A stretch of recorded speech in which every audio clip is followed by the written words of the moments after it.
अमेरिकी क्रांति के बारे में अध्ययन कर लिया है और आज का हमारा टॉपिक होगा फ्रांसीसी क्रांति। आज हमारा टॉपिक होगा फ्रांसीसी क्रांति।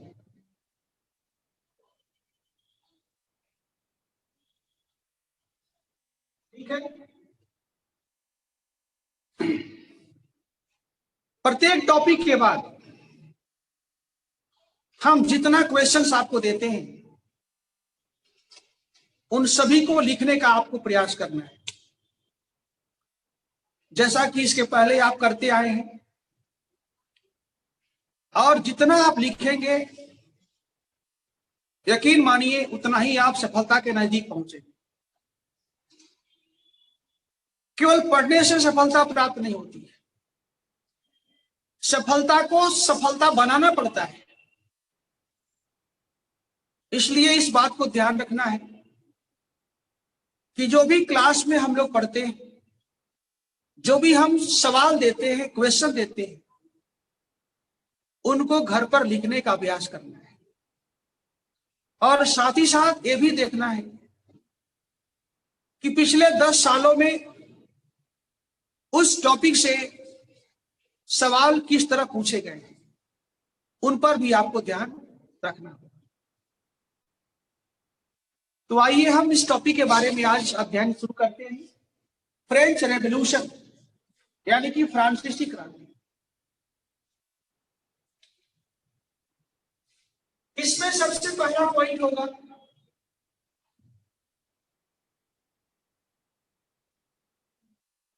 कि फ्रांस में क्रांति कब शुरू हुई।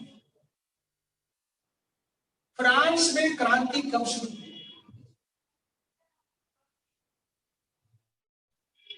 क्रांति किसके द्वारा हुई?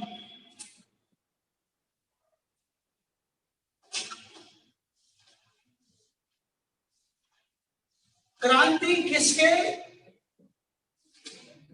विपक्ष में हुई, किसके विरुद्ध हुई? और क्रांति क्या चाहती थी? क्रांति क्या चाहती थी?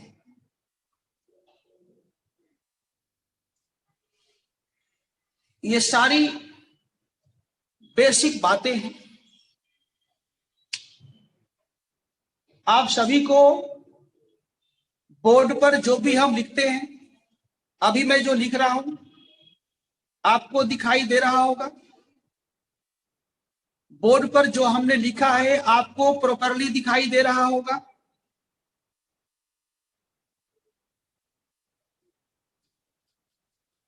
ठीक है, ठीक है।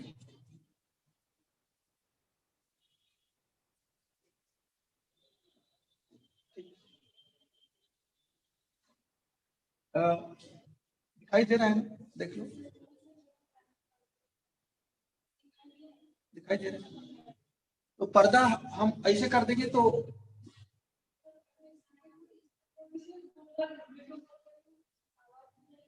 कर दो।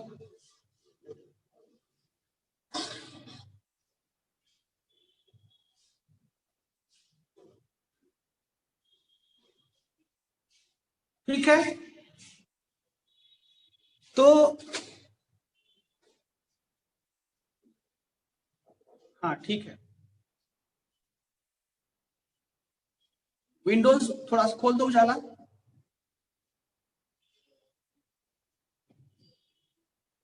इधर खुला तो नहीं उजाला? इधर इधर तो नहीं खुला है आवाज जाने के लिए?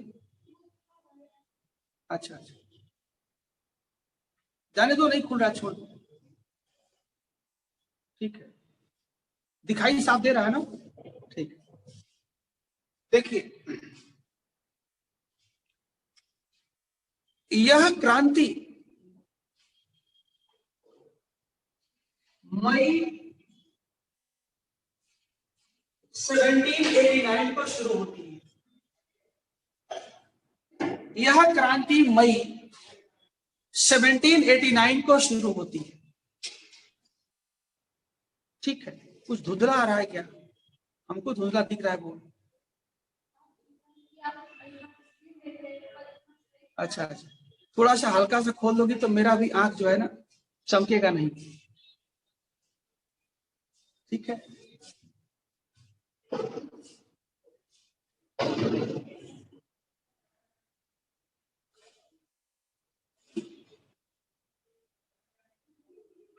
थोड़ा सा कुछ बीच वाला हल्का सा खोल दो, थोड़ा सा कुछ।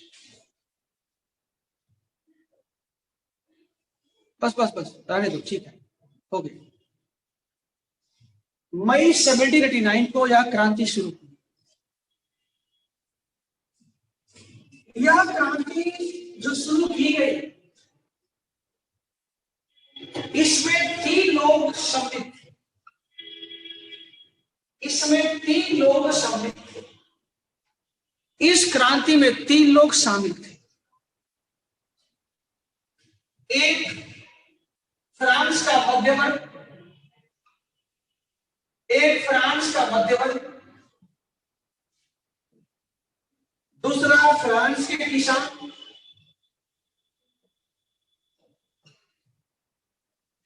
और तीसरा जो है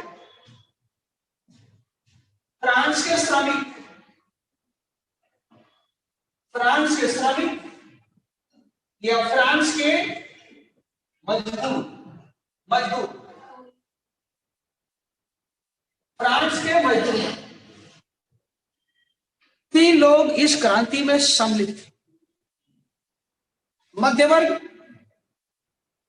इनका नेता था, इनका नेता था, और मध्यवर्ग को सहायता किया किसान और मजदूरों ने सहायता किया। तब जाकर के यह क्रांति सफल हो पाई। अब अगला प्रश्न है कि किसके विरुद्ध हुई, यानी किसके विपक्ष में हुई? यह क्रांति किसके खिलाफ हुई? वहां भी 3 लोग थे। वहां भी 3 लोग थे। उनमें पहला है, वहां भी 3 लोग थे।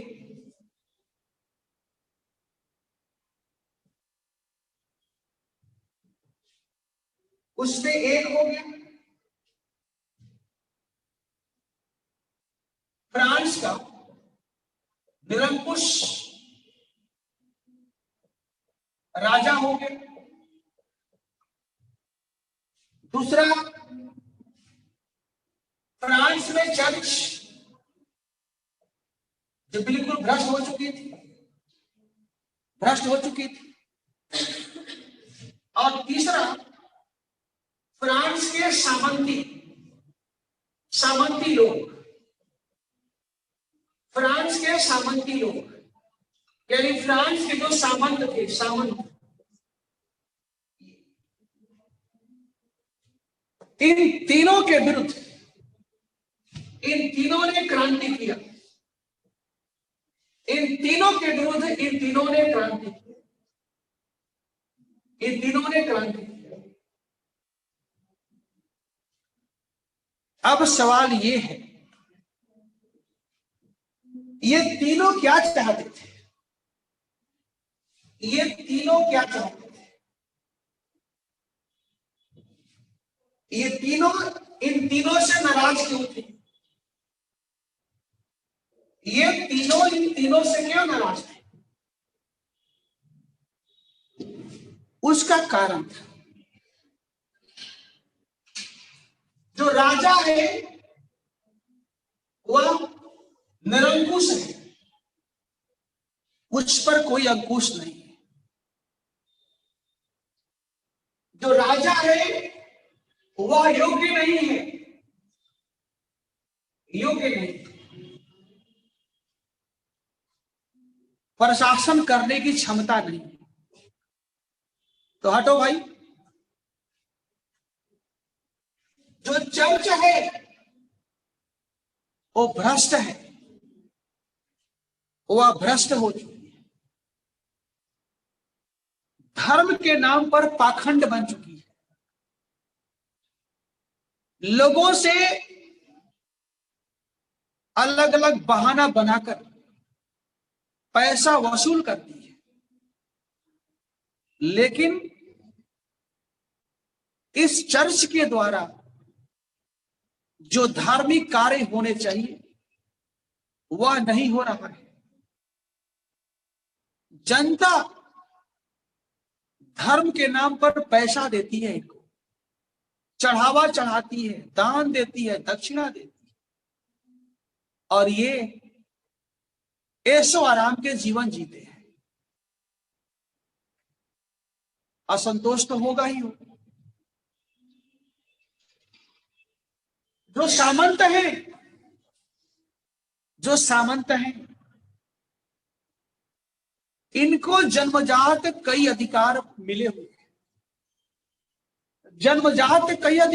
हुए,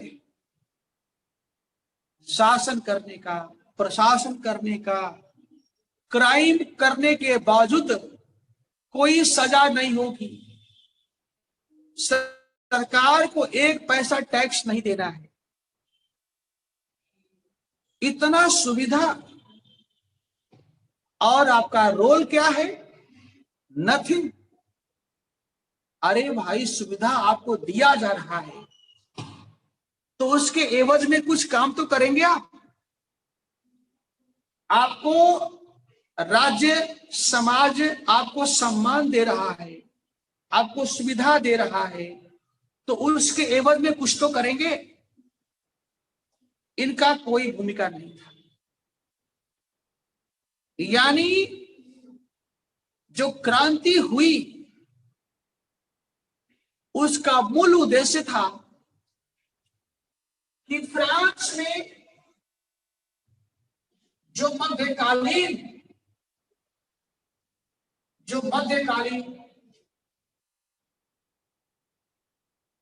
अप्रगतिशील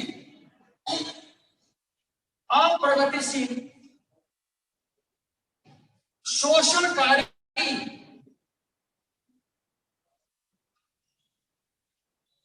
व्यवस्था है, उसको हटाकर उस व्यवस्था का निषेध करके,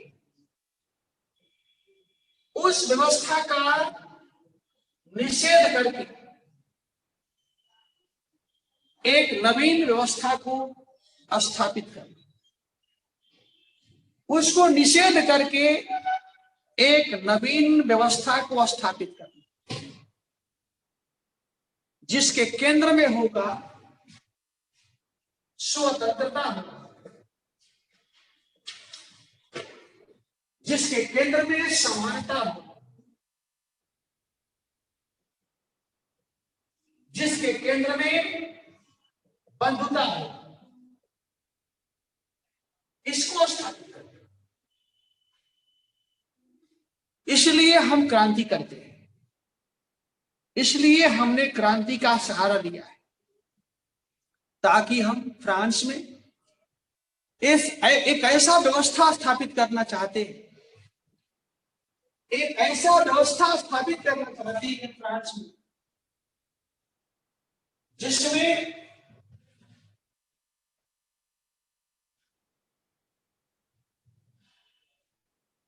एक ऐसा व्यवस्था स्थापित करना चाहते हैं जिसमें पुनर्जागरण,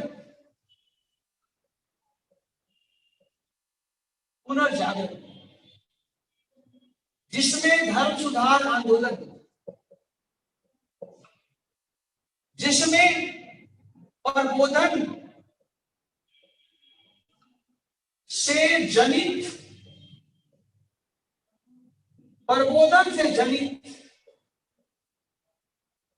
उच्च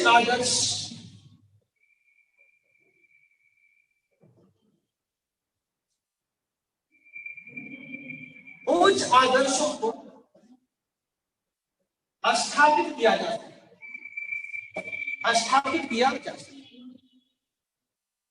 जिसमें पुनर्जागरण, प्रबोधन,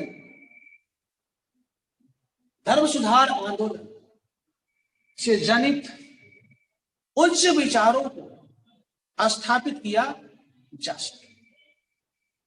ध्यान दीजिएगा, राइट। अब मेरा अगला सवाल है कि फ्रांस में क्रांति के कारण, फ्रांस में क्रांति के कारण क्या, फ्रांसीसी क्रांति के कारण क्या, फ्रांसीसी क्रांति के कारण क्या, कारण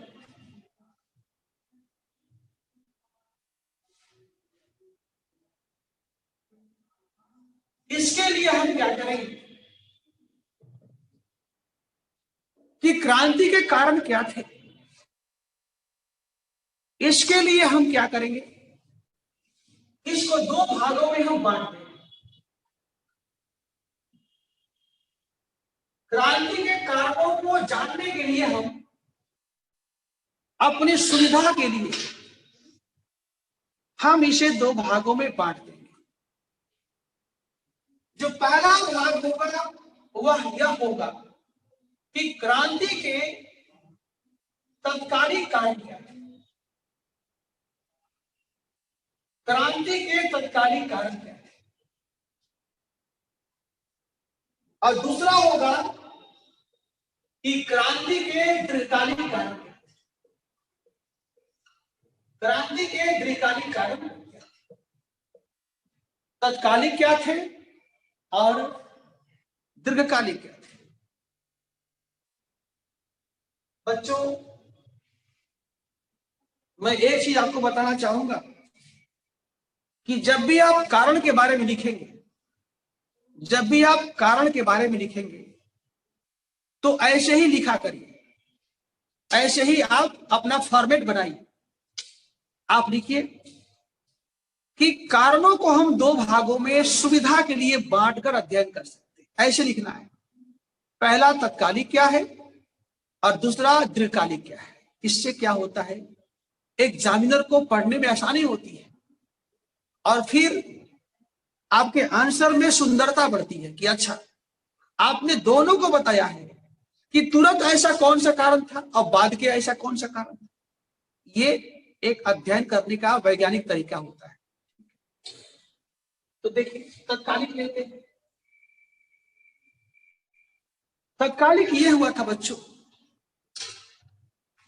कि 5 मई की बात है, 5 मई 1789 की बात, 5 मई 1789 की बात है। इस दिन जो फ्रांस का राजा था उसका नाम था लुई 16।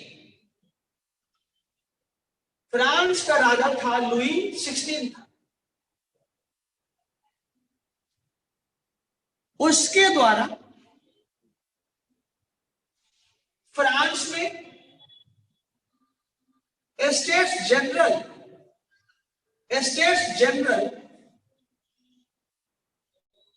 की बैठक बुलाई गई, स्टेट्स जनरल की बैठक बुलाई गई, बैठक बुलाई गई। किसका? States general. ये क्या है? स्टेट्स जनरल क्या है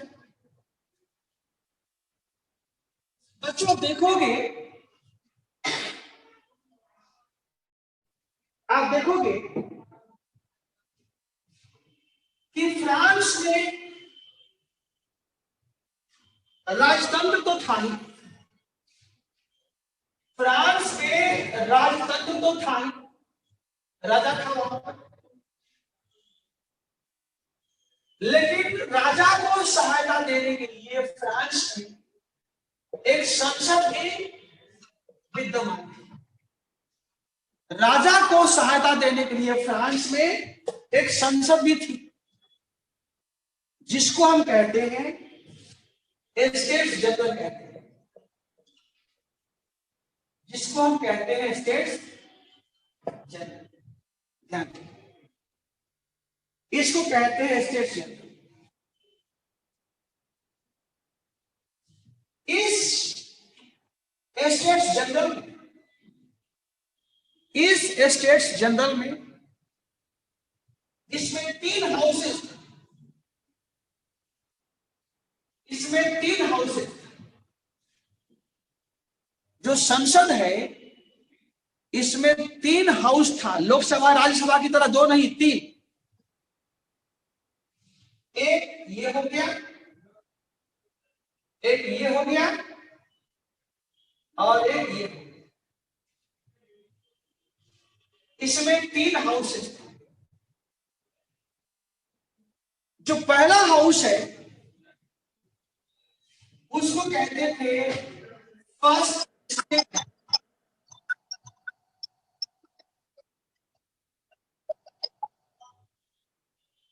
उसको फर्स्ट स्टेट कहते थे।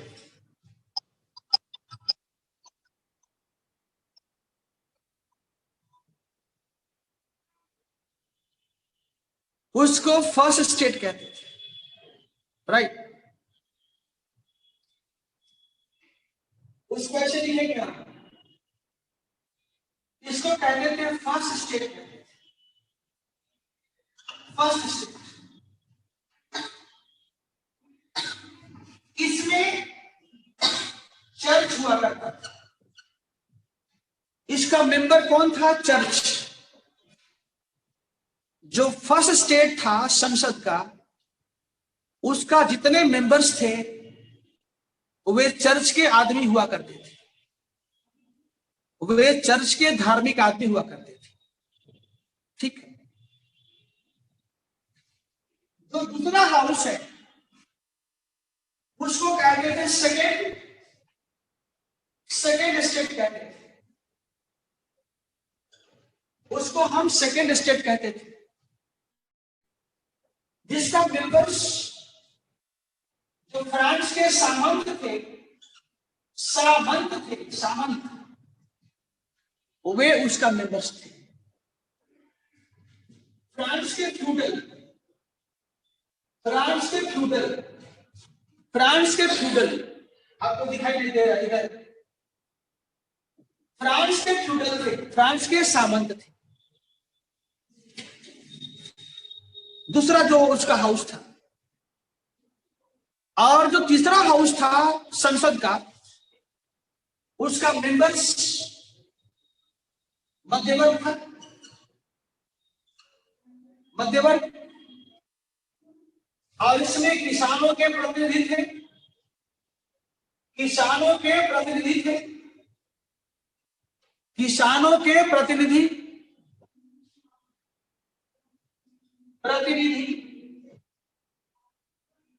और साथ में मजदूरों के, मजदूरों के प्रतिनिधि, मजदूरों के प्रतिनिधि। ये फ्रांस का संसद है। ऊपर कौन था? राजा था। अब देखिए, जब राजा मजबूत हुआ, जब राजा मजबूत हुआ तो बन गया निरंकुश। जब राजा मजबूत हुआ तो बन गया निरंकुश, बन गया निरंकुश। जब निरंकुश बन गया तो इसको कर दिया साइड में, तो इसको कर दिया साइड में, साइड में कर दिया। राजा मजबूत और निरंकुश बन गया, उसने संसद को निष्क्रिय कर दिया। क्या कर दिया? संसद को निष्क्रिय। क्योंकि आप याद कीजिए, जो लुई XIV था,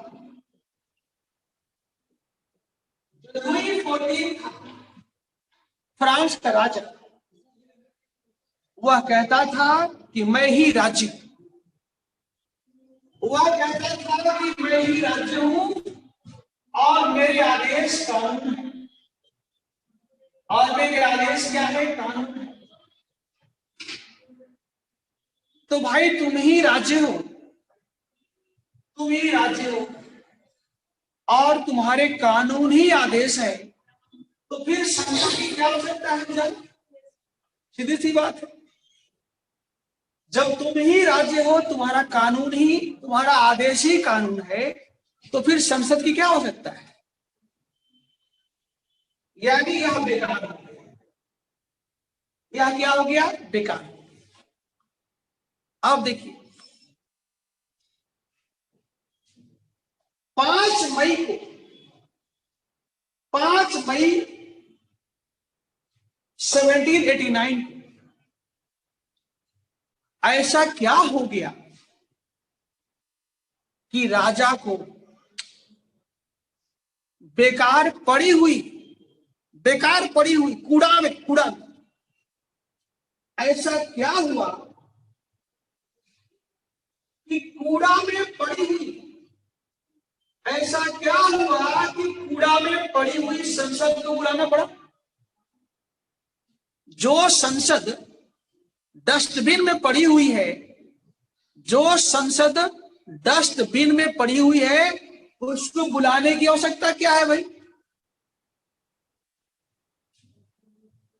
उसका आवश्यकता इसलिए हुआ बच्चों, ध्यान रखना, कि जब राजा ने कहा,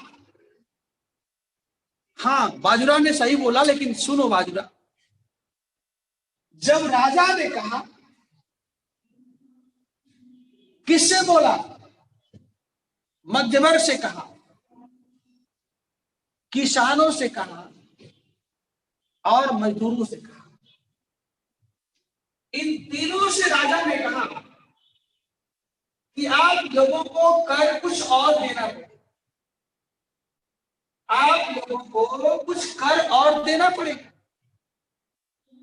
राजा ने कहा फ्रांस के मध्यवर्ग से, किसान से, मजदूरों से। इन तीनों ने कहा कि कैसा कर, आप पहले से हमारे ऊपर इतना कर लाद दिए हैं, कभी धार्मिक कर लेते हैं, कभी नमक कर लेते हैं, लैंड रेवेन्यू लेते हैं, तो पहले से आपने हमारे ऊपर इतना कर का बोझ लाद दिया है कि अब हम 1 पैसा आपको कर नहीं देंगे, 1 रुपया आपको हम कर नहीं देंगे भाई। बहुत दे दिए, अभी भी दे रहे हैं, आप ऐसा करिए। तो राजा ने कहा कि ये बताओ, तुम तीनों बोल रहे हो कि हम पैसा नहीं देंगे, हम कर नहीं देंगे, तो फ्रांस का राजकोष अब धीरे धीरे रिक्त होता जा रहा है, राजकोष खाली होता जा रहा है। शासन प्रशासन कैसे चलेंगे? जब राजकोष में धन का अभाव होगा तो शासन प्रशासन, उनका सैलरी, उनका वेतन, वो कैसे आएगा? तो मध्यवर्ग और किसानों ने कहा कि राजा साहब, और भी 2 लोग हैं, और भी 2 लोग हैं जिन पर आप कर लगा सकते हैं। राजा ने कहा कौन लोग हैं? कहा आपको पता है कौन लोग हैं? एक है जज और दूसरा है सामंत। आप चर्च पर और सामंत पर कर क्यों नहीं लगाते? ये दोनों तो 1 पैसा नहीं देते, इनके पास बहुत संपत्ति भी है, आधा जमीन इनके पास है, 1 पैसा वो आपको कर नहीं देते हैं, तो उनके ऊपर तो नहीं लगाते हैं। और हम लोग इतना कर देते हैं, इतना मेहनत करते हैं, फिर भी आप कहते हैं कर दो। तब राजा ने कहा कि ठीक है। तब राजा ने इन दोनों से कहा कि भाई हम एक कानून बनाने जा रहे हैं। Who said? राजा। हम एक कानून बनाने जा रहे हैं। बच्चों, बोर्ड पर भी ध्यान रखना, क्योंकि बोर्ड के माध्यम से जो समझोगे लंबे समय तक दिमाग में बना रहेगा। राजा ने कहा कि हम एक कानून लाने जा रहे हैं जिसमें नियम ये होगा कि चर्च और फ्रांस के जो सामंत हैं उनको भी कर के दायरे में लाया जाए, उनको भी कर के दायरे में लाया जाए। इन दोनों ने राजा का विरोध किया, इन दोनों ने राजा का विरोध किया। आप ऐसा नहीं कर सकते। राजा ने कहा क्यों भाई? तो इन दोनों ने कहा कि फ्रांस में कर लगाने का अधिकार, फ्रांस में कर लगाने का अधिकार केवल वहां के संसद को है, वहां के संसद को है। यदि संसद अपने बहुमत से यह कानून बना देती है कि हम दोनों को कर देना पड़ेगा, तो हमें एतराज नहीं है, हम कर दे देंगे। लेकिन नियम जो बनेगा आपके द्वारा नहीं बनेगा, नियम बनेगा संसद के द्वारा। अब यहां प्रॉब्लम ये है बच्चों कि ये लुई 16 है राजा, वो मजबूत तो है, वह मजबूत नहीं है जैसा कि पहले लुई 14 हुआ करता था। लुई 16 उतना मजबूत नहीं है जितना कि लुई 14 हुआ करता था। इसलिए जब चर्च और सामंतों ने राजा को धमकी दिया, राजा को धमकी दिया, राजा को धमकी दिया, तो राजा डर गया, राजा डर गया। उसने कहा ठीक है, हम स्टेट्स जनरल का सभा बुलाते, सभा बुलाते, सभा बुलाते, हम बुलाते हैं। राजा ने कहा कि हम स्टेट जनरल का सभा बुलाते हैं। और बच्चों, मई 5, 1789 को 175 साल के बाद, 175 वर्षों के बाद स्टेट्स जनरल का मीटिंग बैठी थी। सोचो, 175 इयर्स के बाद, 175 सालों में फ्रांस का जो संसद है उसका मीटिंग नहीं हुआ था। स्टेट्स जनरल 175 सालों में अपना मीटिंग नहीं बुलाई, कारण राजा बुलाने नहीं देता था। राजा स्ट्रांग था, मजबूत था। अब देखो, यहां यह समझना है आपको कि जो सामंत है और चर्च है, ये दोनों बार बार इस बात पर क्यों बल दे रहे थे कि जो कानून बनेगा वह संसद के माध्यम से बनेगा। यानी दोनों के दोनों स्टेट्स जनरल के मीटिंग बुलाने की बात क्यों करते थे? इसके पीछे क्या रहस्य था, इसको समझा जाए। बच्चों, अब देखोगे कि फ्रांस में, जैसा कि हमने कहा, जो संसद है वह 3 अलग अलग हाउसेस पे डिवाइडेड।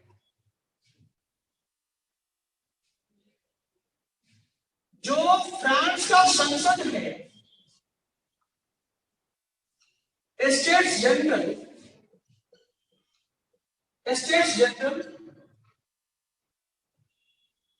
इसमें 3 अलग अलग हाउस हुआ करते थे। अभी मैंने कहा इसमें 3 अलग अलग हाउस हुआ करते थे। एक हो गया फर्स्ट स्टेट,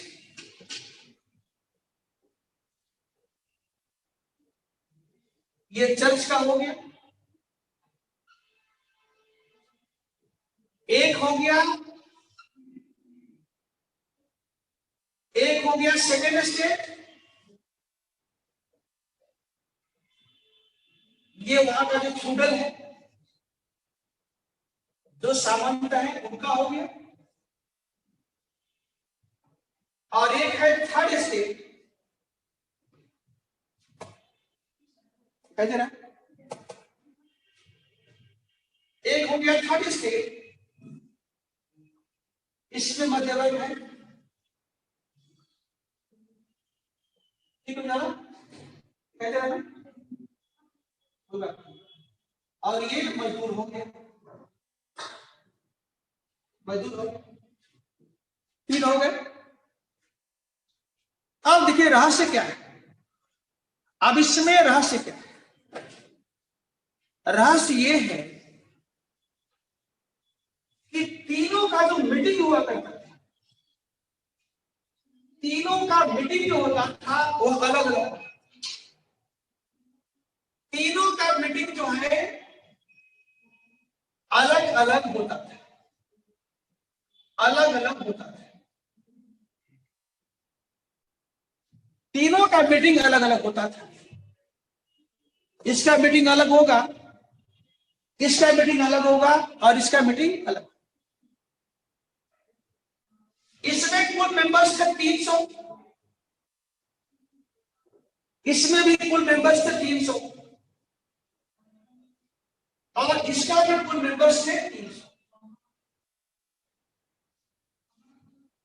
इसमें 300 लोग थे फर्स्ट स्टेट में, सेकेंड स्टेट पे 300, और थर्ड में भी 300।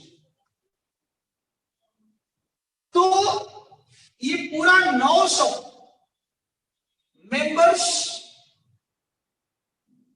एक साथ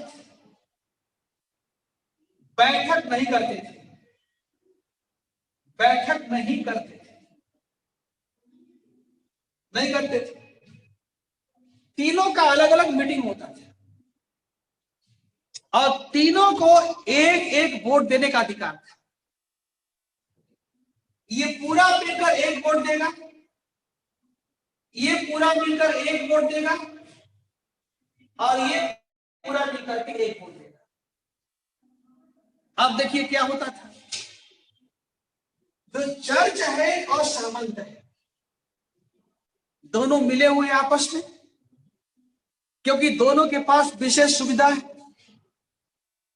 जब कोई मुद्दा आता था तो ये 2:1 से जीत जाते, जीतेंगे ना, ये 2:1 से जीत जाते थे। अब इनका सोचना यही था कि जब राजा हमारे ऊपर कर लगाने के लिए प्रस्ताव लाएगा तो हम वही करेंगे। तीनों का मीटिंग अलग अलग होगा, और हम और तुम दोनों मिल करके हम दो हो जाएंगे, और इनके पास एक वोट होगा, और इस तरह से वह प्रस्ताव डिफीट हो जाएगा। यही इनका सोच था, ध्यान दीजिए। लेकिन मामला गंभीर हो गया लेकिन मामला गंभीर हो गया। ये लोग सोचे नहीं थे कि किसान मजदूर क्या करने वाले। ये लोग सोच रहे थे कि जैसे पहले होता था वैसे फिर होगा। अरे मीटिंग आएगा, मीटिंग बैठेगी, हम एक वोट देंगे, एक सामंत देगा, 2 हो जाएगा, और 2 और इनका एक प्रस्ताव डिफीट हो जाएगा। जब मीटिंग बैठाया गया 5 मई को, सुनो ध्यान से, जब मीटिंग बैठाया गया 5 मई को, तो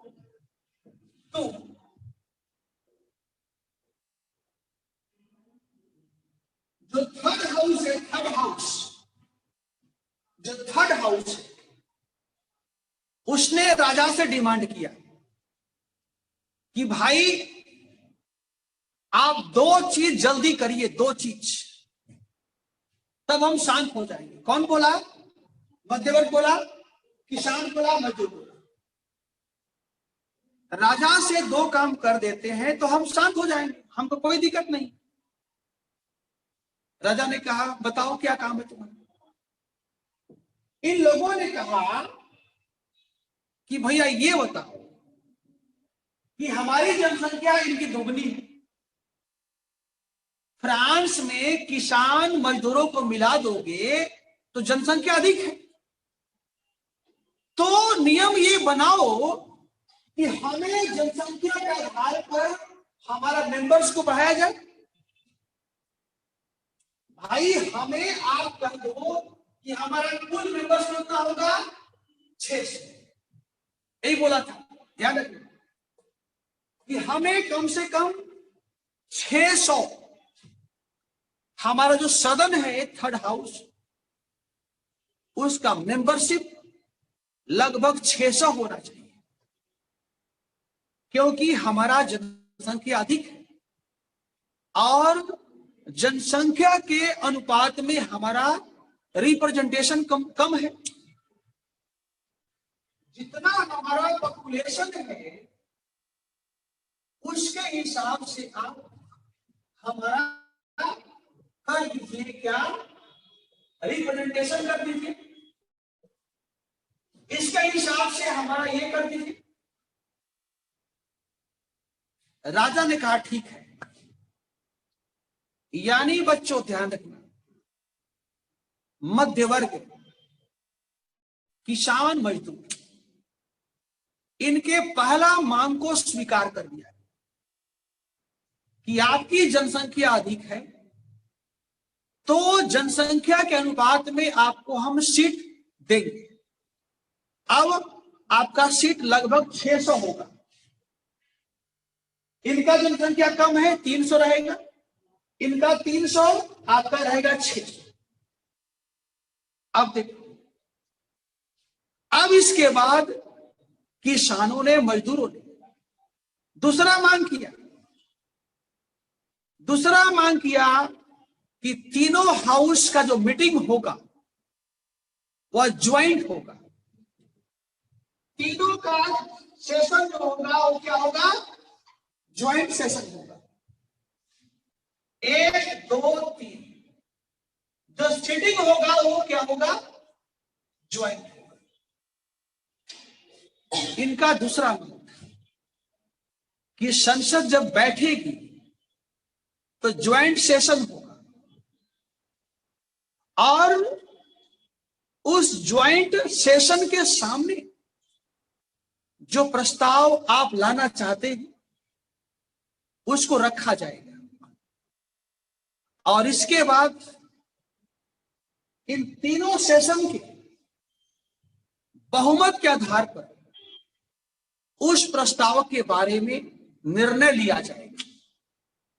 तीनों के ज्वाइंट मीटिंग होगा और तीनों के बहुमत के आधार पर कोई भी डिसीजन लिया जाएगा।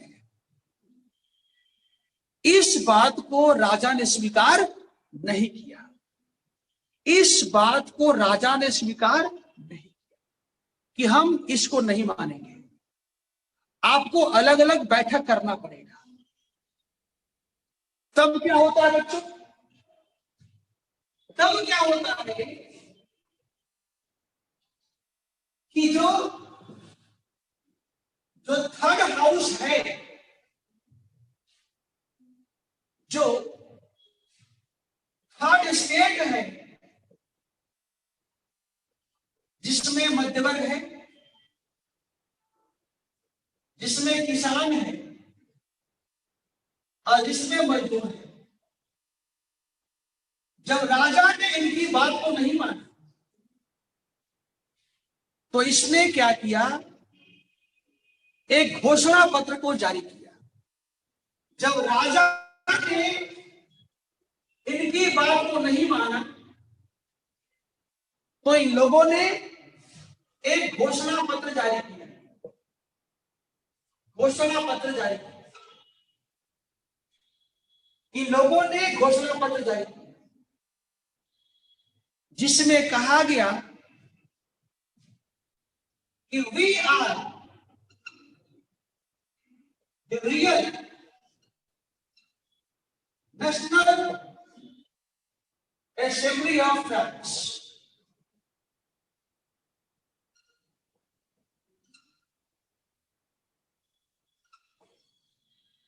उस घोषणा पत्र में कहा गया कि हम ही फ्रांस के वास्तविक विधानसभा,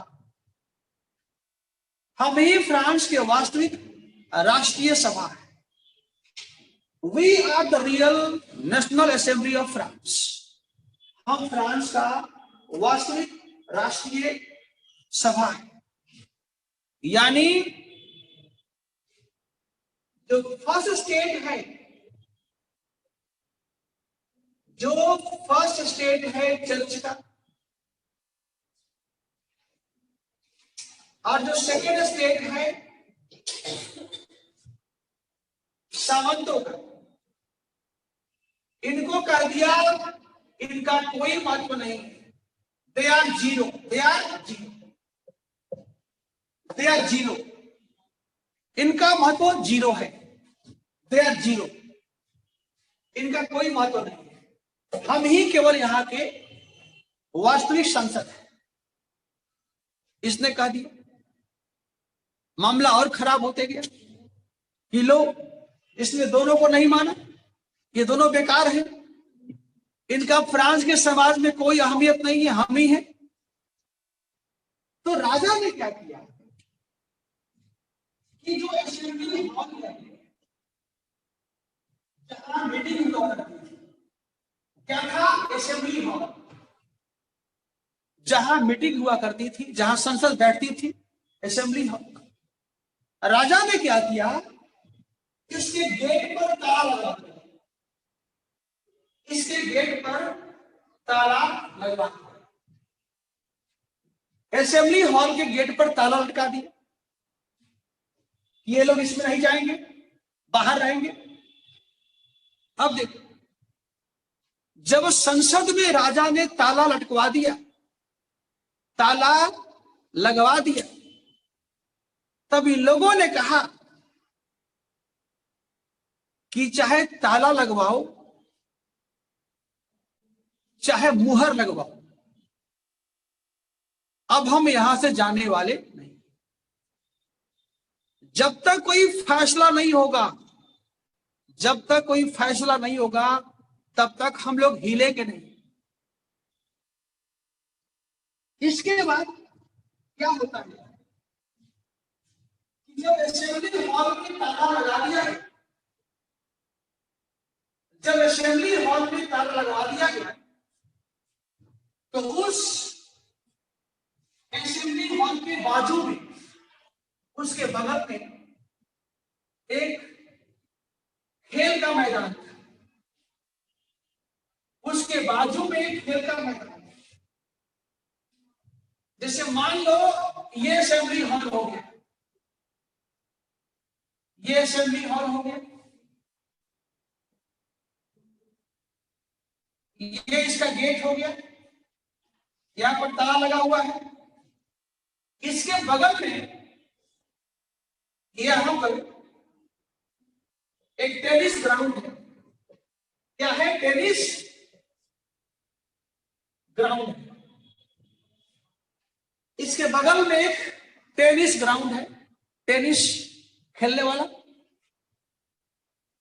जब इसमें ताला लग गया तो मध्यवर्ग, किसान और मजदूर वो सब यहां आ गए, वो सब यहां आ गए और यही बैठ गए और यही बैठकी लगा दिया। इस टेनिस ग्राउंड में ही उनका मीटिंग शुरू हो गया। जिसको फ्रांस के इतिहास में कहते हैं पेरिस ओथ, जिसको फ्रांस के इतिहास में कहते हैं पेरिस ओथ। ओथ का मतलब होता है शपथ, जिसको फ्रांस के इतिहास में कहते हैं टेनिस ओथ, यानी टेनिस का शपथ। अब देखिए क्या होता है, अब क्या होता है, बहुत मजेदार होते जा रहा है। जब राजा को पता चला कि असेंबली हॉल बंद होने के बाद जो तृतीय सदन के लोग हैं वे लोग टेनिस ग्राउंड में शपथ ले रहे हैं, तो राजा ने उनके दूसरा मांग को भी मान लिया। तो राजा ने उनके दूसरा मांग को भी मान लिया। कहा ठीक है भाई, हम ये भी मान लेते हैं कि तीनों हाउस का ज्वाइंट मीटिंग होगा, तीनों हाउस का ज्वाइंट मीटिंग होगा और उस मीटिंग के द्वारा बहुमत के आधार पर कोई भी निर्णय लिया जाएगा। यह क्रांति का दूसरा विजय था, यह क्रांति का दूसरा विजय था। ध्यान देना,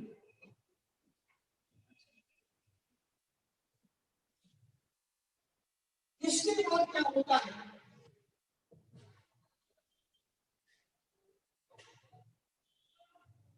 कि अगस्त 1789 में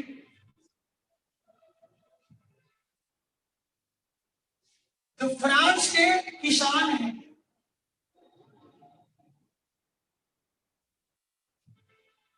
उनके द्वारा,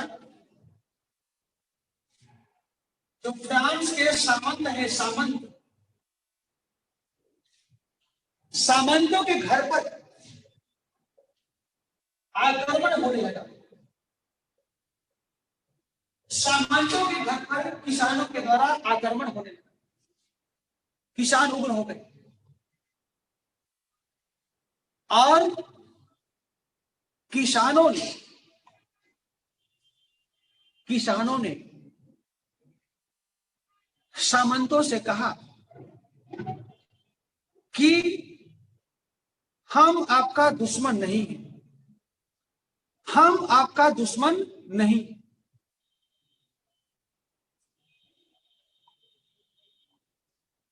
हम आपका दुश्मन नहीं है। हम चाहते हैं कि आप अपना जो विशेष अधिकार है उसको छोड़ दीजिए। आप अपना जो विशेष अधिकार है, विशेषाधिकार जो है उसको छोड़ दीजिए, उसको छोड़ दीजिए, बस आपको हम नहीं मारेंगे। सामंत जल्दी ही इस बात पर सहमत हो गए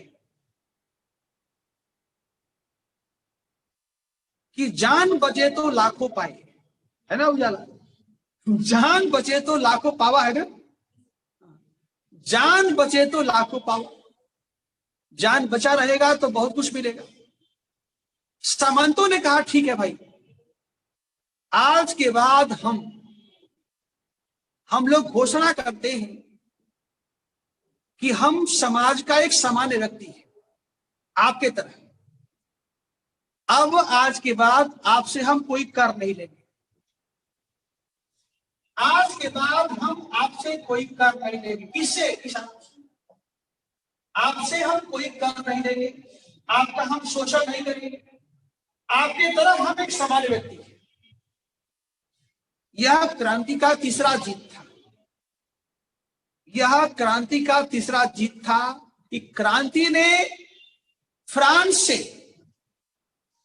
सामंतवाद को समाप्त कर दिया, कि क्रांति ने फ्रांस से सामंतवाद को समाप्त कर दिया।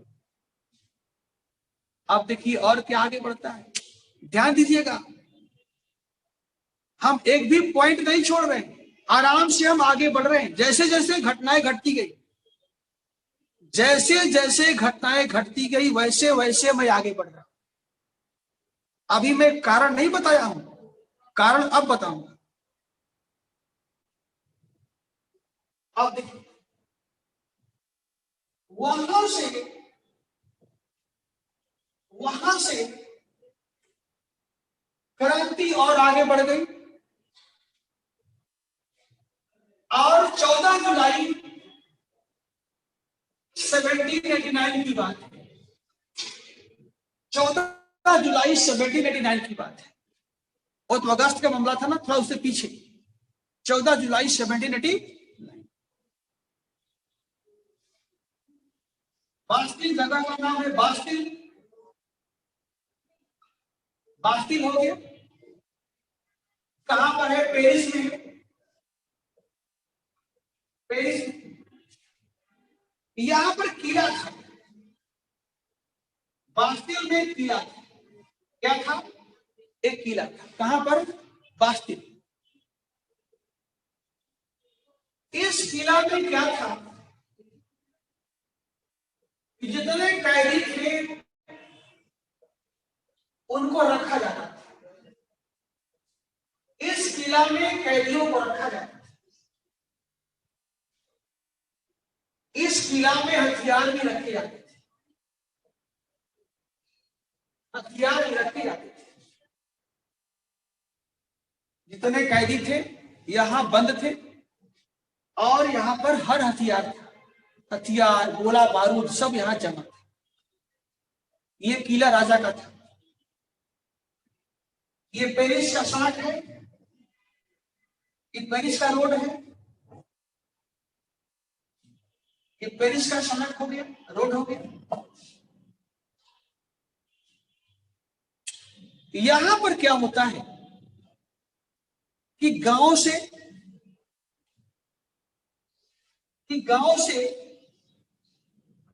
गरीब, भूखे, लाचार, नंगे, ये लोग यहां पर आने लगे, पेरिस में आने लगे। कुछ काम मिल जाएगा खाने पीने के लिए, कुछ जुगाड़ हो जाएगा। कहां से? गांव से। कौन लोग थे? गरीब, भूखे, नंगे, लाचार, भिखारी टाइप के लोग। और क्योंकि इनके पास शहर में जगह तो था नहीं, तो रात में यहीं पर सड़क पर सो जाते थे। रात में पेरिस की जो सड़क है यहीं पर सो जाते थे। और सामने बास्टिल हो गया, ये सामने बास्टिल हो गया। इसके बाद क्या हुआ कि एक रात ये उठते हैं और उठ करके इस किले पर आक्रमण करते हैं और किला को ध्वस्त कर देते हैं, इसको तोड़ देते हैं। और तोड़ने के बाद इसके अंदर जितने कैदी बंद थे सबको छुड़ा देते, जितने कैदी थे उन सबको छुड़ा देते, और जितना हथियार था सबको कैप्चर कर लेते। अब क्रांति और भयानक हो गई, और भयानक हो गई। अंत में राजा को झुकना पड़ा, अंत में राजा को झुकना पड़ा। क्या झुकना पड़ा? अब देखो,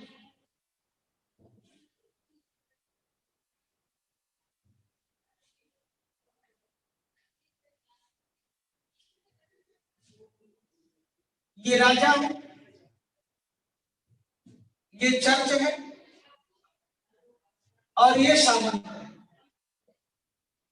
ये राजा, ये चर्च, और ये सामंत। सामंत समर्पण कर दिया। सामंत क्या कर दिया? समर्पण। चर्च समर्पण कर दिया। तो अब इनके पास कोई रास्ता नहीं, अब इनके पास कोई रास्ता नहीं। राजा ने कहा ठीक है, हम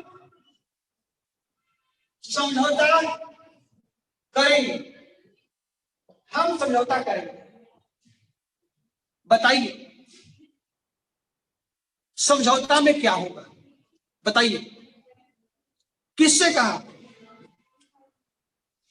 मध्यवर्ग, किसान और मजदूर, तीनों से कहा बताइए हम समझौता करेंगे, हमें क्या करना है बताइए। इन तीनों ने कहा कि राजा साहब देखिए, इन तीनों ने कहा कि राजा साहब हम लोग, राजा साहब हम लोग आपसे दुखी नहीं है, हम लोग आपसे दुखी नहीं, हम लोग आपसे नाराज नहीं,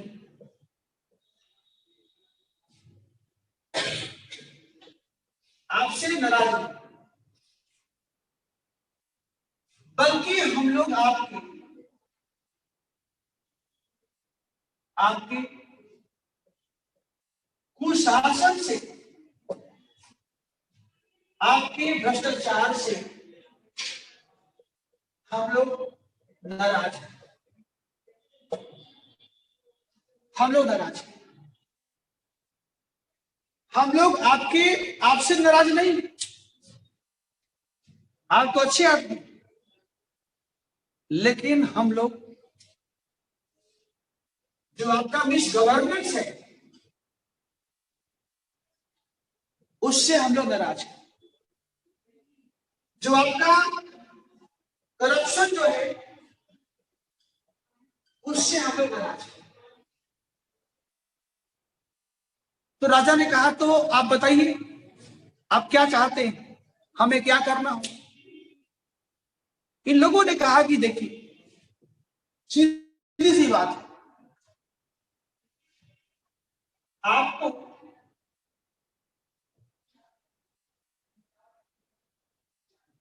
आपको यानी राजा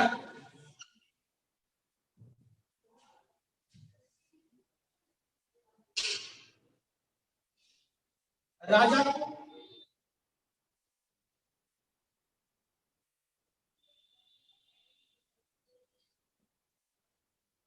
राजा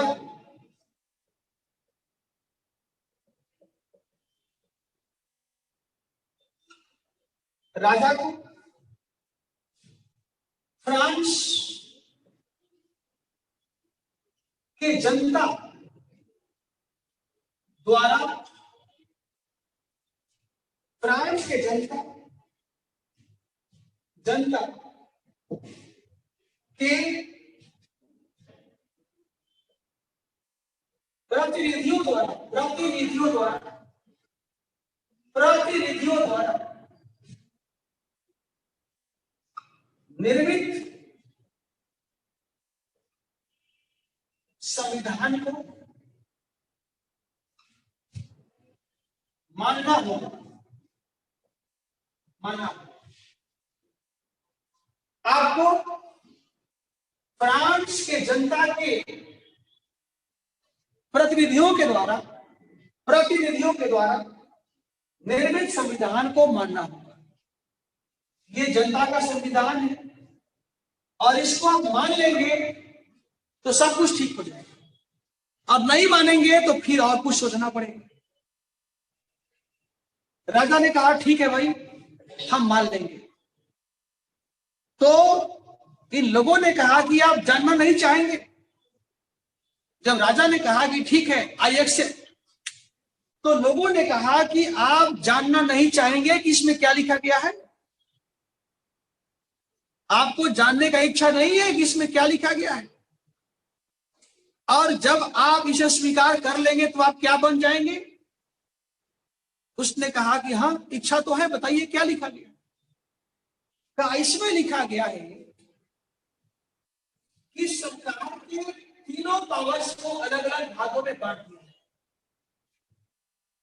सरकार के तीनों पावर्स को अलग अलग भागों में बांटा गया।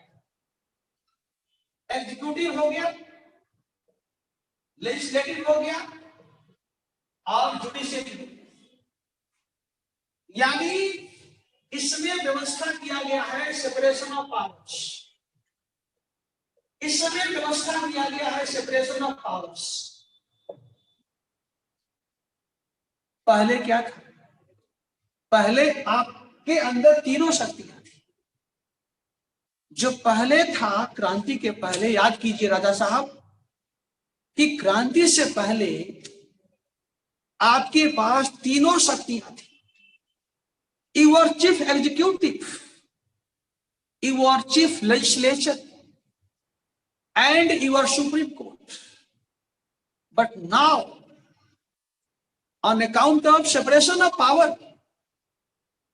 all the three powers have been divided into three wings. And so you are only executive, and no longer you have legislative and judicial power. अब आपके पास ये दोनों शक्ति नहीं रही, अब केवल आपके पास रह गई कार्यपालिका। और जानना चाहेंगे कि जो कार्यपालिका का आपके पास पावर है उसमें क्या कहा गया? उसमें हम लोगों ने लिखा है कि आप कभी भी अपनी सीमाओं का अतिक्रमण नहीं करें। यानी इस संविधान में कहा गया यह है लाइफ, यह है लिबर्टी, यह है प्रॉपर्टी। इन तीनों अधिकारों को आप रक्षा करें, आप रक्षा करें। Life, liberty and property. यदि इन तीनों को आप हानि पहुंचाने का काम करेंगे, इन तीनों को नुकसान पहुंचाने का काम करेंगे तो आपको हम हटा देंगे बच्चों। और इस तरह से 1791 में पहली बार क्रांति के बाद, यानी 2 साल के बाद, यानी 89 में क्रांति होती है और संविधान बनता है 91। 2 साल के बाद फ्रांस में एक संविधान का निर्माण होता है 1791 में, ध्यान देना। और इस तरह से क्रांति का पहला स्टेज समाप्त हो जाता है। अब हम अगला चर्चा करेंगे कि क्रांति के कारण क्या थे।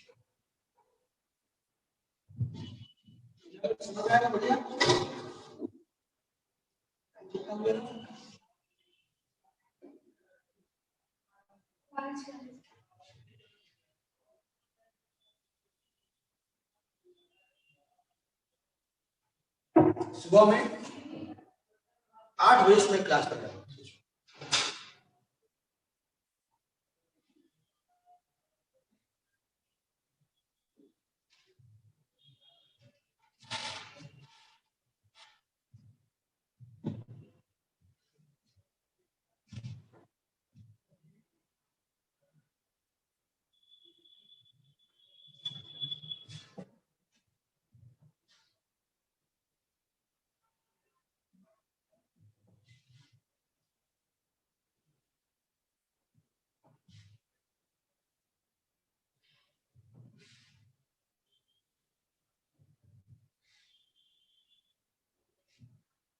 अब हम लोग चर्चा करेंगे कि फ्रांस में जो क्रांति हुई,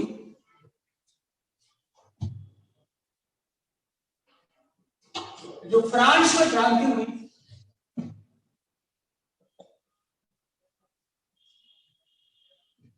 उसका आधारभूत कारण क्या है? आधारभूत कारण,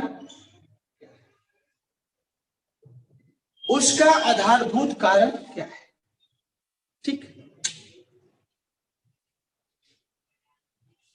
जो मैंने कहा वह तत्कालिक कारण था। अब हम लोग चर्चा करेंगे आधारभूत कारण, यानी दीर्घकालिक कारण। इसमें सामाजिक हो गए,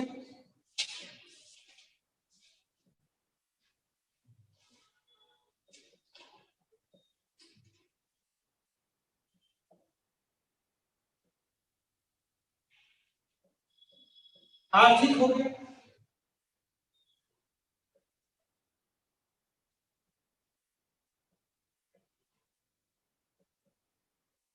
सांस्कृतिक हो गया,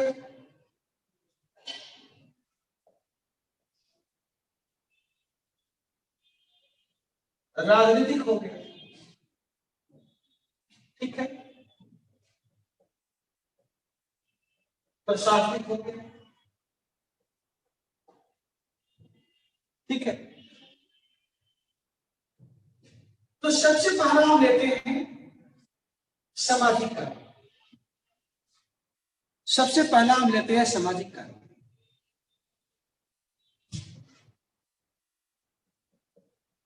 एक हिस्टोरियन कहता है, एक इतिहासकार कहता है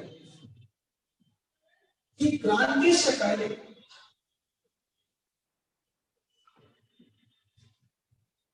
फ्रांस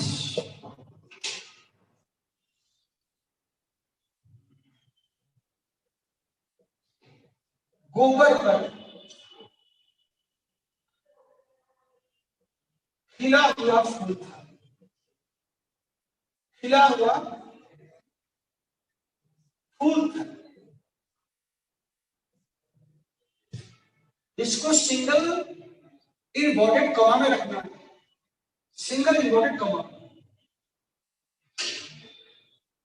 ऊपर लिखना है। एक इतिहासकार के अनुसार ऊपर लिखना है, बस इतना है।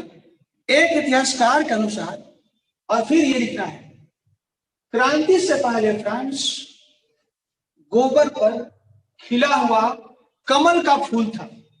कमल का फूल खिला हुआ कमल का फूल था। कमल का फूल था, खिला हुआ कमल का फूल था। ठीक है, अब जरा कुछ पॉइंट्स आप नोट कीजिए, मैं बोल रहा हूं। देखिए, क्रांति से पहले प्रियंका, इसका मतलब हुआ, सोचो, इसका मतलब हुआ जैसे गाय का गोबर होता है। गाय का गोबर होता है, मान लो गोबर है, ये गोबर है। यहां पर कमल खिला हुआ है।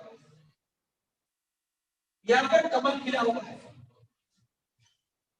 यहां पर कमल खिला हुआ है ना? हम जानते हैं कि गोबर को हम महत्व नहीं देते हैं। एक सामान्य कहावत है, आप गोबर है क्या? देहात में लोग कहते हैं आप गोबर है क्या?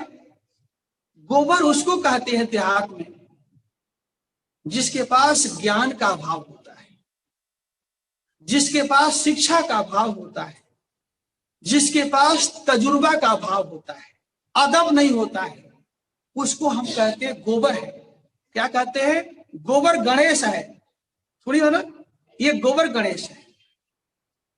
इसका मतलब गोबर उसके लिए हम यूज करते हैं जिसके महत्व को हम खंडित करना चाहते हैं, जिसके महत्व को निषेध करना चाहते हैं। अब देखिए, यहां पर है गोबर के ऊपर खिला हुआ कमल का फूल, यानी इसका मतलब है कि 1789 में जो फ्रांस का समाज था वो गोबर ही था, वो कूड़ा था, लेकिन उस कूड़ा में भी एक फूल था। And this was the French middle class. यहां कमल का मतलब होता है, यहां कमल का मतलब होता है, यहां कमल का मतलब है फ्रांस का पढ़ा लिखा वर्ग, पढ़ा लिखा वर्ग हो गया।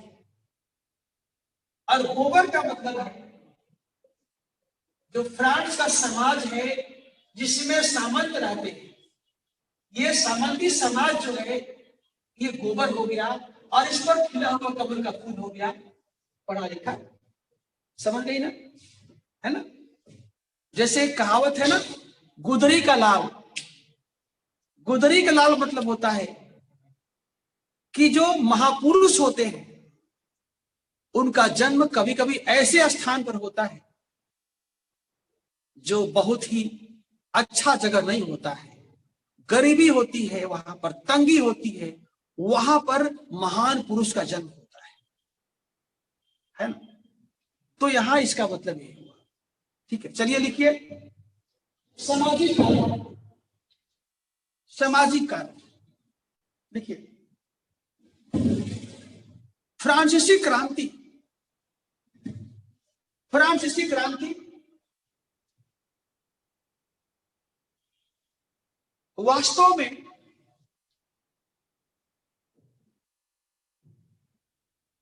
सामाजिक विषमता, वास्तव में सामाजिक विषमता, वास्तव में सामाजिक विषमता है ना, तथा तथा मध्यकालीन जड़ता का परिणाम था, तथा मध्यकालीन जड़ता का परिणाम था।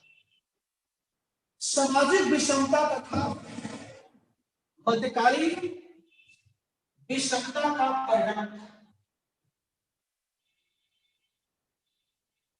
विषमता का परिणाम। क्रांति से पहले, क्रांति से पहले फ्रांस का समाज, क्रांति से पहले फ्रांसीसी समाज दो भागों में बटा था, दो भागों में बटा था। नंबर एक, विशेषाधिकार वर्ग, विशेषाधिकार वर्ग, विशेषाधिकार वर्ग,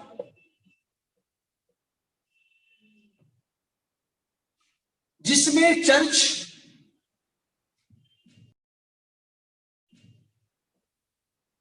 तथा सामंत थे, जिसमें चर्च तथा सामंत थे। इस वर्ग को शासन प्रशासन, इस वर्ग को शासन प्रशासन, न्याय के क्षेत्र में कई अधिकार प्राप्त थे, कई अधिकार प्राप्त थे। शासन प्रशासन न्याय के क्षेत्र में कई अधिकार प्राप्त थे। राज्य के उच्च पदों पर, राज्य के उच्च पदों पर केवल इन दोनों वर्गों, इन दोनों वर्गों, इन दोनों वर्गों के लोगों का ही नियुक्ति होता था, नियुक्ति होता था। भले ही इनमें योग्यता रहे अथवा नहीं रहे, भले ही इनमें योग्यता रहे अथवा नहीं रहे, भले ही इनमें योग्यता रहे अथवा नहीं रहे,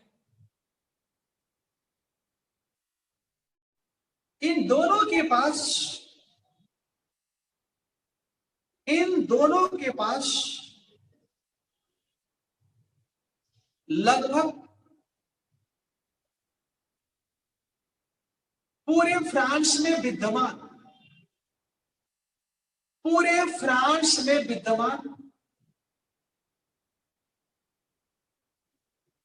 जमीन का, पूरे फ्रांस में विद्यमान भूमि का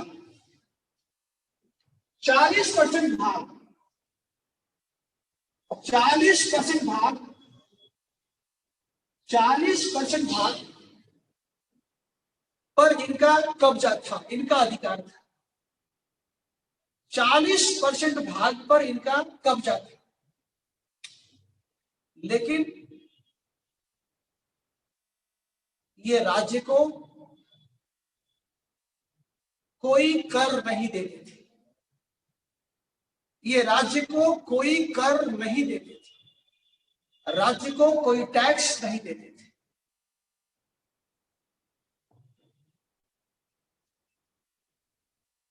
पैरा बदल करके दूसरी तरफ समाज में एक ऐसा वर्ग था, एक ऐसा वर्ग था जो विशेषाधिकार से रहित था, जो विशेषाधिकार से रहित था, जो विशेषाधिकार से रहित था, जो विशेषाधिकार से रहित था। इसमें मध्यवर्ग, किसान, मजदूर सम्मिलित थे, सम्मिलित थे।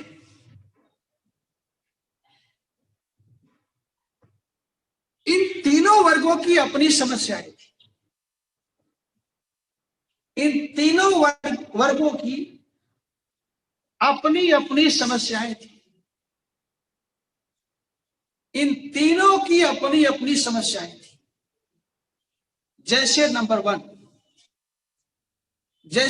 वन, पहला मध्यवर्ग, मध्यवर्ग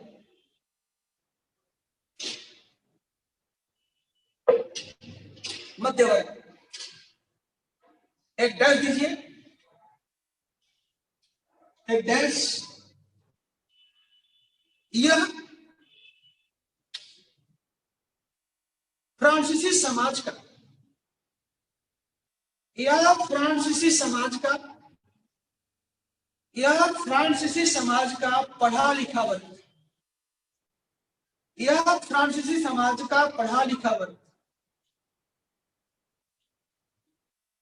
अपने अधिकारों से जागरूक था, अपने अधिकारों से जागरूक था। इसमें प्रबोधन की चेतना विद्यमान थी, इसमें प्रबोधन की चेतना विद्यमान थी।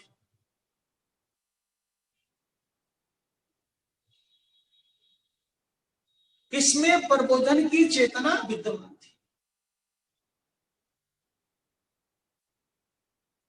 इनका मुख्य मांग था नंबर 1, इनका मुख्य मांग था नंबर 1, सबसे पहले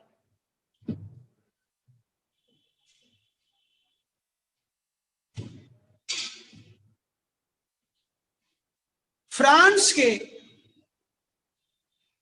राजनीति में, फ्रांस के राजनीति में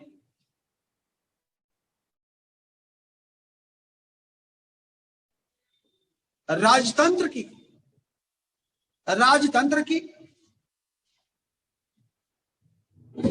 निरंकुशता को हटाकर, राजतंत्र की निरंकुशता को विस्थापित करते हुए, राजतंत्र की निरंकुशता को विस्थापित करते हुए, राजतंत्र की निरंकुशता को विस्थापित करते हुए राजनीतिक उदारवाद, राजनीतिक उदारवाद,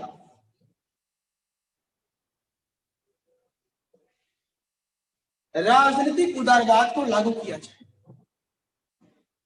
राजनीतिक उदारवाद को लागू किया जाए और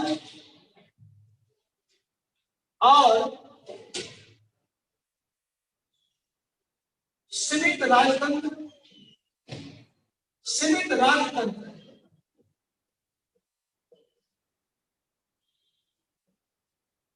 विधि के शासन, विधि के शासन और शक्तियों के पृथक्करण सिद्धांत, पृथक्करण सिद्धांत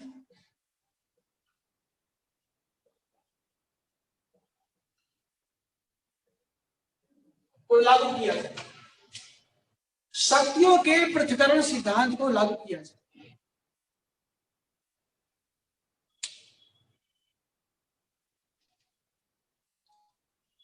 नंबर 2, आर्थिक क्षेत्र में, आर्थिक क्षेत्र में मध्यवर्ग,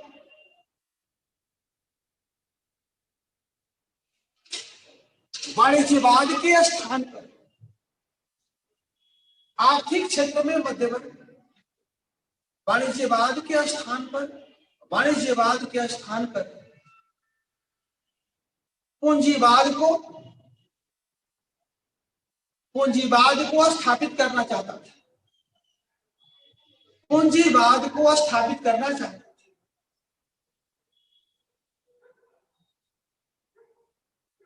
पूंजीवाद को स्थापित करना चाहता था।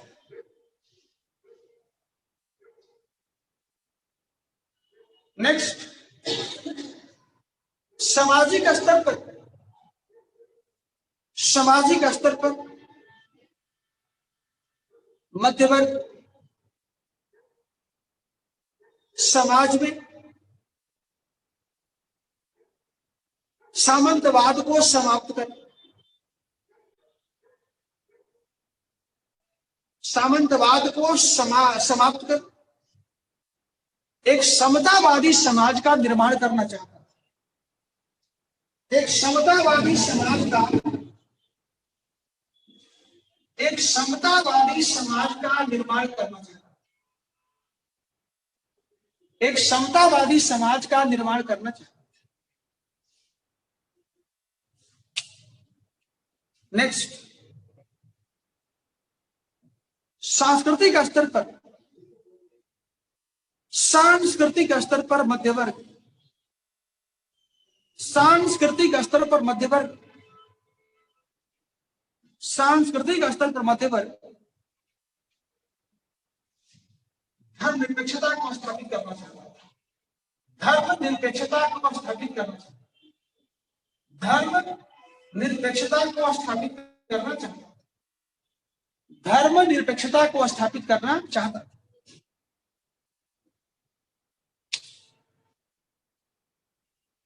ठीक है। दूसरा, किसान, किसान क्या चाहता है? देखो बच्चों, हम प्रत्येक को फोकस करना चाहते हैं क्योंकि प्रत्येक में से अलग अलग सवाल पूछे जा सकते हैं, इसलिए हमने सोचा है कि सबको अलग अलग फोकस करें। मान लो कोई ऐसा सवाल बना दिया जिस पर केवल किसानों पर फोकस करना है, तो हम क्या करेंगे? देखिए, किसान, फ्रांस में किसान, फ्रांस में किसान कई यूरोपीय देशों के किसानों से अच्छे, फ्रांस में किसान यूरोप के कई देशों से अच्छे थे, यूरोप के कई देशों से अच्छे थे। जैसे फ्रांस में किसान 1789 में स्वतंत्र थे। 1789 में स्वतंत्र थे और अपने भूमि के मालिक भी,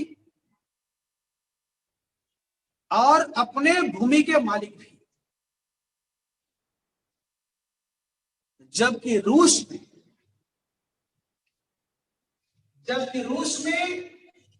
1861 में जाकर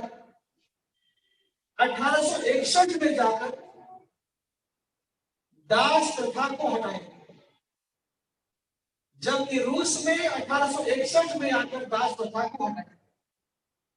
दास प्रथा का उन्मूलन किया गया। कब? 1861।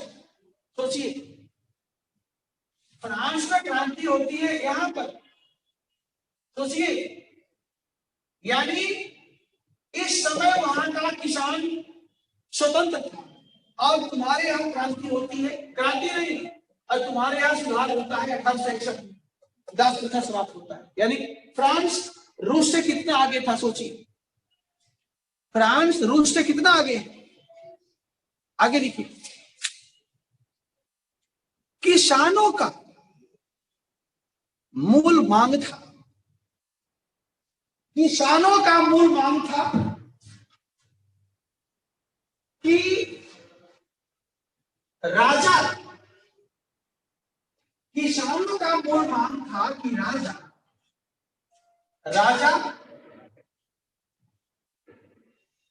राजा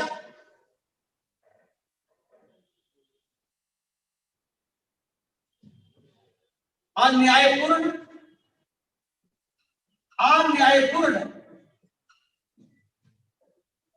करों के ढांचा में परिवर्तन करे।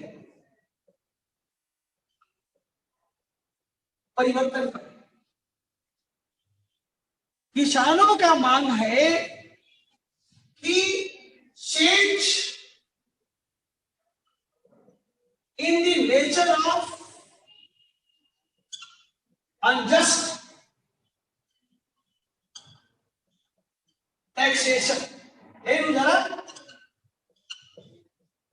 यही उनका मांग। किसानों का मांग है कि जो अनजस्ट टैक्सेज है, change in the nature of unjust taxes, अन्यायपूर्ण करों के ढांचा में बदलाव करो। हम यही चाहते हैं। भाई आप सोचो, इससे अधिक किसानों का मांग नहीं था। कारण जो किसान थे वे बेचारे उतना पढ़े लिखे नहीं थे, कि वे कहें कि हम आईएएस बनना चाहते हैं, हम जज बनना चाहते हैं, उसके लिए पढ़ाई जरूरी।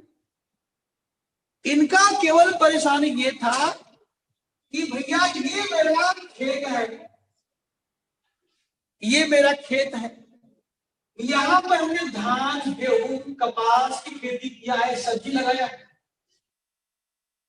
और इसमें हमने मेहनत लगा करके सब्जी बोई है, गन्ना बोया है, धान बोया है, इसमें से हम आपको कुछ कर दे सकते हैं, क्योंकि हर देश में लोग कर देते हैं, इसमें से आपका कर लेने का अधिकार है। लेकिन इसका मतलब ये नहीं हुआ कि 100 रुपया हमारे पास आए और आप कहिए कि 98 दे दो। ये तो गलत है। आप 100 रुपये में से 98 मांगेंगे, ये तो बिल्कुल गलत है भाई। हाँ, इसका 33% आप ले लीजिए, 100 रुपए का 33% आप ले लीजिए, 1/3 ले लीजिए, हमको कोई दिक्कत नहीं। लेकिन आप कहेंगे कि हमको आउट ऑफ 100 गिव मी 98, ये प्रॉब्लम है और हम इसको स्वीकार नहीं कर सकते, बिकॉज हमारा लेबर लगता है, इसमें मेहनत लगता है। ये हमारा खेत है। और जो ये अंठाने का मान कर रहे हैं वे लोग कुछ नहीं करते हैं, दे डू नथिंग, उनका कोई रोल नहीं है, ऐशो आराम के जीवन जीते हैं। हाँ, यहां पर ये लोग आते और कहते कि लो भाई हम तुम्हारे लिए सिंचाई की व्यवस्था करते हैं, सिंचाई देते हैं। ये लोग कहते हैं कि लो भाई ये तकनीकी ले लो, ये बाहर से हमने मशीन मंगवाई है थ्रेशिंग करने के लिए, इसको ले लो। ये लोग हमें कहते हैं कि लो भाई कुछ फंड ले लो, कुछ तुमको ऋण देते हैं, सपोर्ट देते हैं। तब तो बात बनता कि चलो भाई हम 33 नहीं लेंगे, हम 40 देंगे आपको, कारण कि आपने कुछ पैसा इन्वेस्ट किया। You invest nothing, your role is nothing, then how can you take 98% of taxes? आप कैसे ले सकते हैं भाई? This is the main problem of peasants. ये किसानों का मेन समस्या है। उनका कहना था कि we can't give you many taxes because tax लेने का अधिकार है, टैक्स लेने का अधिकार है, but not unjust tax, that should be just not unjust. और आप अभी क्या कर रहे हैं? अनजस्ट ले रहे हैं।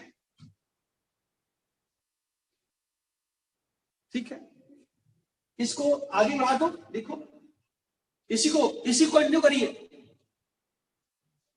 किसानों का कहना था कि यदि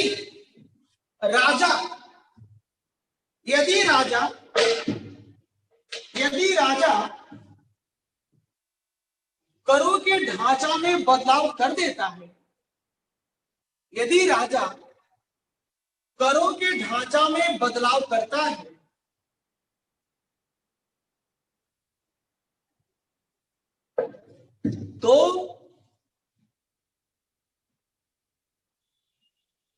तो हमें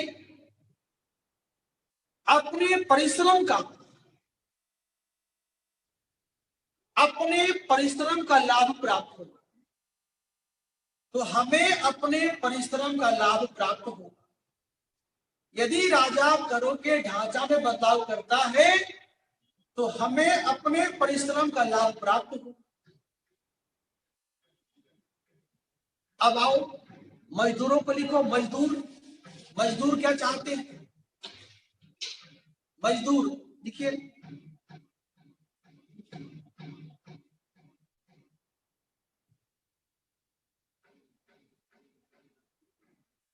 फ्रांस में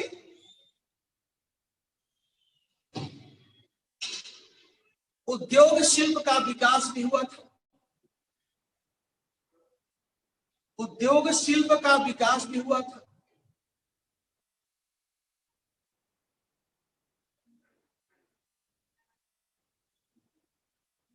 लेकिन क्रांति से कुछ साल पहले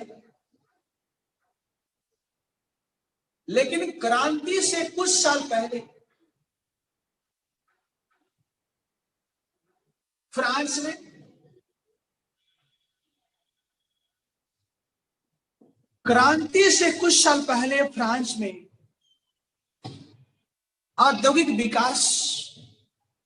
फ्रांस में औद्योगिक विकास अवरुद्ध होने लगा। अवरुद्ध मतलब रुकने लगा। फ्रांस में औद्योगिक विकास अवरुद्ध होने लगा। बेरोजगारी की समस्या,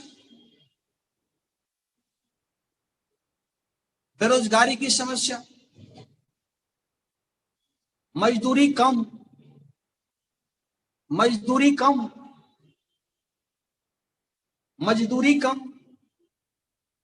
काम करने का अनुकूल वातावरण नहीं, काम करने का अनुकूल दशा नहीं, काम करने का अनुकूल दशा मतलब कंडीशन नहीं, और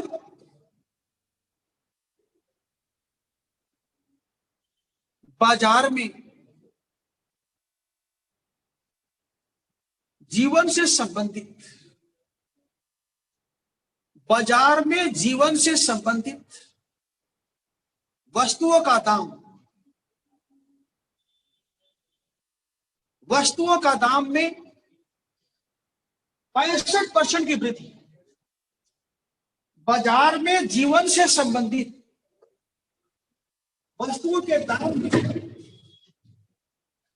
बाजार में जीवन से संबंधित वस्तुओं के दाम में लगभग 65% की वृद्धि, लगभग 65% की वृद्धि, जबकि मजदूरी में,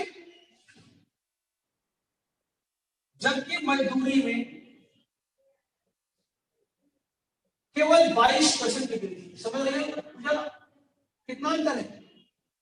तुम बाजार में खरीदने जाती हो सामान, तो जितना तुम्हारा पैसा तुमको सरकार, तो जितना तुम्हारा सैलरी है उसमें केवल इतना वृद्धि हुआ, आज जो सामान तुमको चाहिए उसमें इतना वृद्धि हुआ। तो बताओ इस वृद्धि से तुम इस सामान खरीद पाओगी? नहीं कर खरीद पाओगी ना, आधा लेके आओगी, आधा छोड़ दोगी। ठीक है, बाजार में आवश्यक वस्तुओं के दाम में 65% की वृद्धि, जबकि मजदूरी में केवल 22% की वृद्धि, मजदूरी में केवल 22% की वृद्धि। संक्षेप में, फ्रांस के मजदूरों के हालात दयनीय थे, फ्रांस के मजदूरों के हाल दयनीय थे।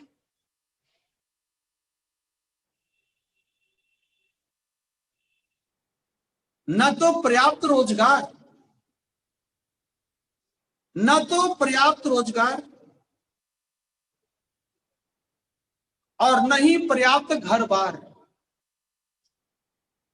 न तो पर्याप्त रोजगार और न ही पर्याप्त घर बार और न ही पर्याप्त घर बार। अतः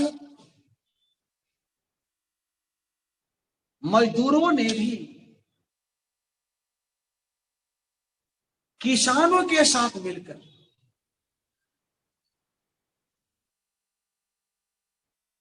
क्रांति के लिए एक अनुकूल सामाजिक आधार प्रदान किया। अतः मजदूरों ने भी किसानों के साथ मिलकर क्रांति के लिए एक अनुकूल आधार प्रदान किया।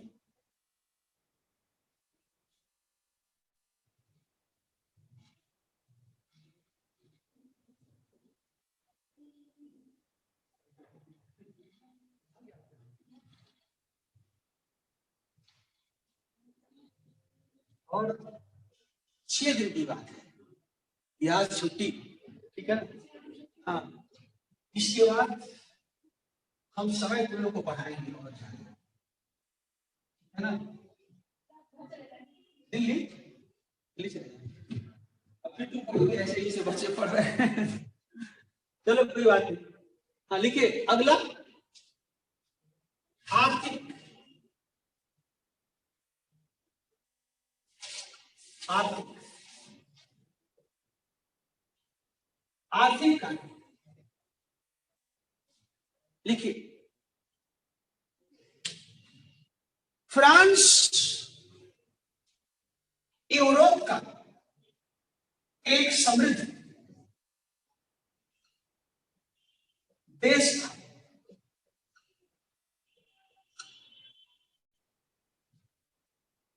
फ्रांस यूरोप का एक समृद्ध देश था। इंग्लैंड के तरह, इंग्लैंड के तरह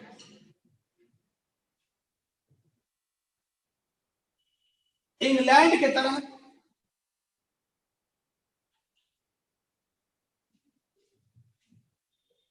प्रकृति में, इंग्लैंड की तरह प्रकृति में इसे सब कुछ दिया, सब कुछ दिया, सब कुछ दिया। इंग्लैंड की तरह प्रकृति ने इसे सब कुछ दिया। फ्रांस ने 1750 से पहले कृषि का पर्याप्त विकास हुआ, कृषि का पर्याप्त विकास हुआ, कृषि का पर्याप्त विकास हुआ। और कृषि से प्राप्त अधिशेष के आधार पर, कृषि से प्राप्त अधिशेष के आधार पर फ्रांस में शिल्प, उद्योग, व्यापार वाणिज्य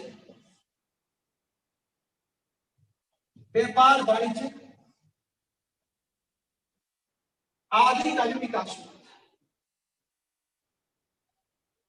शिल्प, व्यापार, वाणिज्य इत्यादि का भी विकास हुआ।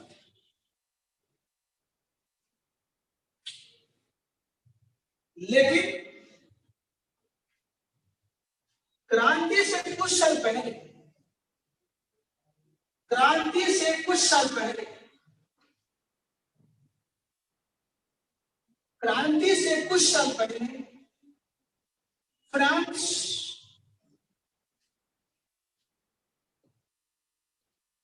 के आर्थिक जीवन, फ्रांस के आर्थिक जीवन में संकट के बादल दिखने लगे, संकट के बादल दिखने लगे।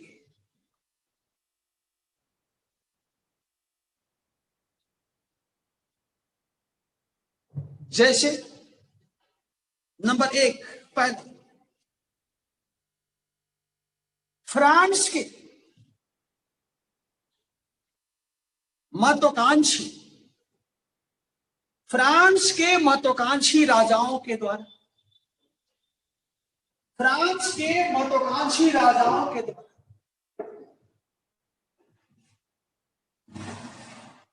कई यूरोपीय युद्ध किया गया, कई यूरोपीय युद्ध किया गया। जैसे स्पेन, जैसे स्पेन में, सॉरी,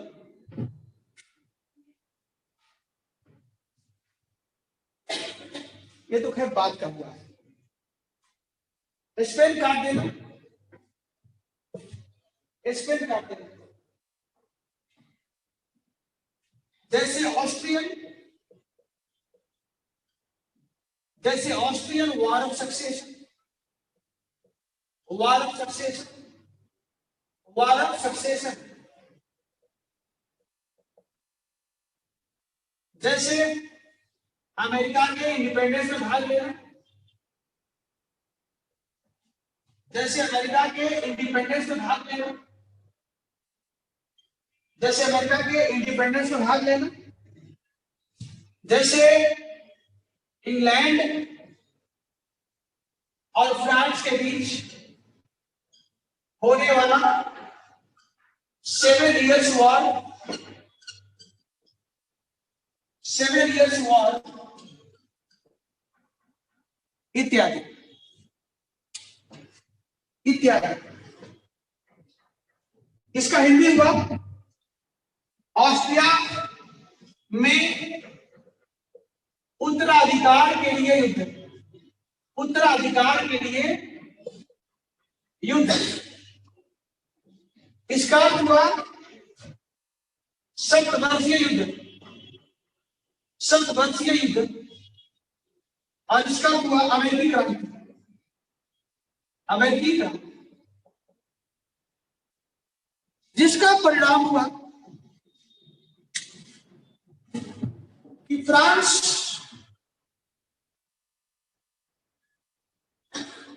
का राजकोष खाली होने लगा, फ्रांस का राजकोष खाली होने लगा। बस 2 मिनट। फ्रांस का राजकोष खाली होने लगा। दूसरा कारण, फ्रांस में सामंत और चर्च राज्य को कर नहीं देते थे। फ्रांस में सामंत और चर्च राज्य को कोई कर नहीं देते थे, राज्य को कोई कर नहीं देते थे, जिसका परिणाम कि राज्य के आमदनी में कमी, राज्य के आमदनी में कमी। तीसरा, क्रांति से पहले फ्रांस में सूखा और बाढ़ भी आए। क्रांति से पहले फ्रांस में सूखा और बाढ़ भी आए, सूखा और बाढ़ भी आए, जिसके द्वारा फसलों का नुकसान हुआ, जिसके द्वारा फसलों का नुकसान हुआ। और उसका परिणाम हुआ कि कृषि से प्राप्त होने वाला आय घट गया। कृषि से प्राप्त होने वाला आय घट गया। कृषि से प्राप्त होने वाला आय घट गया। और लास्ट पॉइंट है इसमें, लास्ट, कि फ्रांस उस समय विदेशी ऋण से ग्रसित था। फ्रांस उस समय विदेशी ऋण से ग्रसित था, विदेशी ऋण से ग्रसित। इसलिए फ्रांस को अपने आमदनी का एक बड़ा रकम, अपने आमदनी का एक बड़ा रकम इस ऋण के ब्याज चुकाने में लगाना पड़ता था। अपने आमदनी का एक बड़ा रकम इस ऋण के ब्याज चुकाने में लगाना पड़ता था। पैरा बदल करके संक्षेप में, क्रांति के लिए आर्थिक कारण भी, संक्षेप में क्रांति के लिए आर्थिक कारण भी निर्णायक भूमिका निभाया। आर्थिक कारण भी निर्णायक भूमिका निभाया। पूरे स्टॉप। और आज का सेवा बच्चों मेरा समाप्त हुआ, और कल के क्लास में हम लोग इसी को कंटिन्यू करेंगे अगला, ठीक है। और बहुत तेजी से हम लोग काम कर रहे हैं, और मेरा लक्ष्य है कि किसी तरह जो है मार्च तक, होली तक हम इसको मतलब मान के चलिए कि ऑप्शनल जो है ऑलमोस्ट हम खत्म ही कर देंगे, हो जाएगा। क्योंकि जो टॉपिक है बहुत तेजी से हम लोग निकाल रहे हैं, और क्योंकि आधुनिक भारत में थोड़ा हमको ज्यादा समय ले लिया, नहीं उजाला ज्यादा लग गया समय। हाँ, लेकिन ये है कि बहुत ज्यादा आप लोग के पास मटेरियल हो गया है। हाँ, बिल्कुल बिल्कुल बिल्कुल। ओके ज्योति, आपको भी thank you, God bless you सबको।